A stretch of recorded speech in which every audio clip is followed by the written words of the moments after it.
Hello YouTube, how's everybody doing? It's been a while since I've provided some updates on my bike here. Been busy throughout winter with just odds and ends, and we're probably going to have a house built, so that's been keeping me preoccupied with my mods and riding and everything. So anyways, it's going to be an update on my the mods I worked on over the winter, kind of here and there. The biggest one that I did is this SW Mototech. It's an aluminum skid plate, and I'll give you guys a tip on this. This was in line to be a discontinued skid plate for the 790s. There's still some available. The 790s will fit the 890s, and it's almost $200 cheaper. So I picked this thing up for like 300 bucks. This is an awesome freaking skid plate. The only downfall is it's the mounting, the bracketry is steel, and it's thick steel, so it's heavy, but at least the weight is at the bottom of the bike, right? And then it mounts to the engine casing. It doesn't mount to the frame anywhere, just because the frame, there's really no mounting spots to mount to the frame. So it does unfortunately mount to the engine casing. So there's some videos on some guys going over logs and stuff like that, and I wouldn't recommend it with this since all that weight is on your engine casing, but that's my opinion. The install, the hardest part is the bracketry, right? Getting the bracketry installed. I did have to jack up loosen one of the engine mounts to get to one of the bolts, but it wasn't that big a deal. Once you have the bracketry on, the skid plate comes off and on easily. With the main bolts that hold it on are on the bottom. They're hex heads, and then it has these Allen heads here. So that was kind of the big upgrade I did. I also put these crash bars on, and these crash bars are just to protect the upper fairing. Man, I looked all around and I could not find any other than these that just, protect the upper fairing. I know Adventure Spec makes them, but they want you to buy the bottom ones, and Touratech, a bunch of other companies make them, and they are expensive. These were 90 bucks, and they're a mild steel, and then the only downfall is where it mounts. It mounts to this support assembly here for the tower, right? But the main reason I got this, I'll show you guys. I crashed on rocks pretty bad, and it messed up. I took a big chunk here, and then this was before I had the skid plate, and I took a big chunk here. That's why I put the Fox sticker there, because there's a big chunk out of the tank. And it broke I don't know if you guys can see it here, right there. It cracked this plastic, and the radiator reservoir is right here too, right? So man, I was just worried about that. So now this should work. I'm just worried about this support here. So some other upgrades I did to hopefully beef up that support. I did get the Camel ADV bundle. It's a 3-bundle part. So I did get the neck brace. I don't know if you could see the little Camel logo there. Maybe I'll go from the other side. I mean, I'm sure you guys know what I'm talking about. And all that does is support, add support to this. Going forward, I think Rottweiler makes a better support for this. I may look into that, but I may also be changing out this rally tower. So this was, I think it was $200 for everything. So it's the neck brace, and then I got the exhaust heat shield, which I did a quick little video on an install on that. It's really easy, and it's serving its purpose to protect the shock. And then I got this 1-finger clutch. This thing, it's an improvement. I would say maybe 10 to 15% in my opinion, but it is an improvement. So it's cool. This is a little tricky to install. You have to take pictures and note your alignment point of where your clutch engages and disengages here on the shaft before you install that. There's some really good videos, but I got it figured out. I'm not going to bother getting into that. So other layers of protection, I got cheap Chinese protection. I got this brake fluid reservoir protector. So when you order this, it wants to mount flush to the frame here, and then it's flush to this, right? So it doesn't really offer protection if it's pressing against this. I guess it would for rock. So I went to Ace Hardware and I got a spacer with some washers. So now this is spaced out to where it's not going to make contact with that brake reservoir if I land it over and a rock hits it, or a branch, whatever it might be. I got that. I got this other protector here for the other brake, the master cylinder.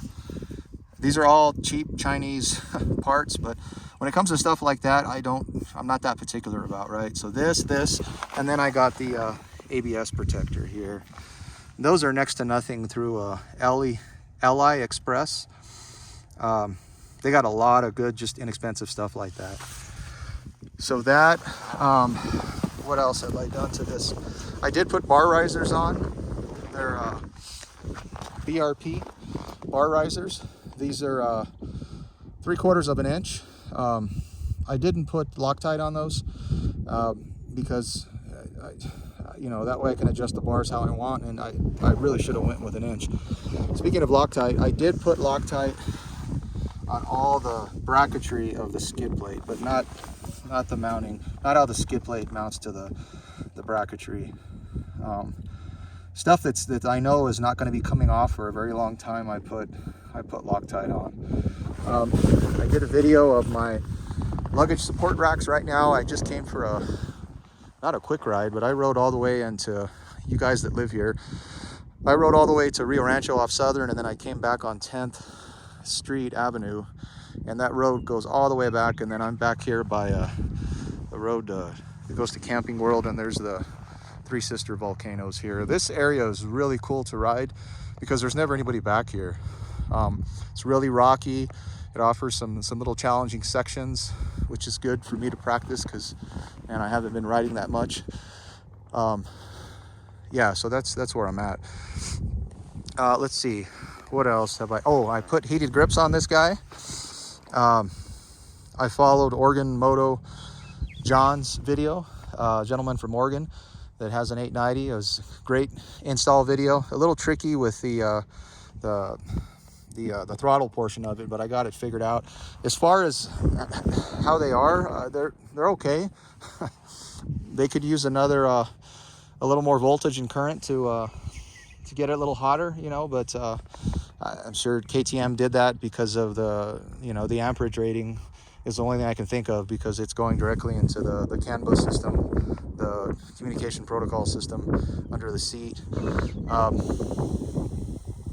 Yeah, so they're okay. They're a bit expensive. I don't know if I would recommend them for that price, but they're all right. Let's see, what else? I didn't mention this before, but I did put a screen protector on that TFT display, and it already served its purpose. I was tightening, I think I was putting my handguards back on, and I chipped that with my socket, and I'm glad I had that on there, otherwise it would have cracked that TFT display. I'm still have electrical tape as kind of a boot to go around and protect that seal and condensation. I know people have said they have condensation issues. If you guys know if they make a boot for this, or if you guys have any other ideas for that seal, let me know. The electrical tape is working good, just that way no condensation or water will get in there, at least from the points where that squeezes together with the O-ring, the seal. Let's see, what else? Man, I wrote everything down on a piece of paper, and I forgot to bring it. I did get it's another cheap Chinese thing, headlight protector. It's like 20 bucks. Let's see. Yeah, if you guys have any questions on anything else, let me know. So I'm still debating on if I'm going to change that tower out and which one to go with, if I do. Let's talk real quick about the 23. So the 2023 890s, that is it's a pretty badass looking bike. I love that fairing, I'm not gonna lie. I love that fairing, and they've beefed up this support here, and is it worth it for me to dump this bike or trade it in to get that? Absolutely not. So at least I'm not going to. And especially if I get the if I change out this tower, it's gonna have the fairing support. I'll have to figure out another way for the fairing protector there. I got a new helmet. I've had this helmet for some time. It's the LS Explorer. It's not bad. I like it. Let's see here. So I'm working on my Honda as well. That one's having some pretty heavy mods. So I've been kind of modding them in tandem, and then I bottomed out and I said I just got to get this guy done so I could ride it and get it back on the road. So I finished this one up, and I'm still modding my my Honda. Yeah. Left the luggage off for this ride. Probably going to be doing some moto camping here soon, or you ride into the mountains. More of a day trip, or maybe just a one-nighter trip. I am going to change the tires out eventually. Hearing some interesting tire discussion around the Midas tires that come on the 23s. They're more of a little more road oriented, but they seem to do okay off-road. But I'll probably stick with the aggressive. I like the aggressive knobbies. I'm definitely more of an off-road guy. That's why I got this bike, right? Alrighty, I think I covered all the mods that I've been working on, kind of here and there. If you guys have any questions on it, suggestions, whatever, let me know. It's almost 6 o'clock. It's late today, but it's a beautiful sunny day, so I just came out for a quick ride here. All right, take care, guys.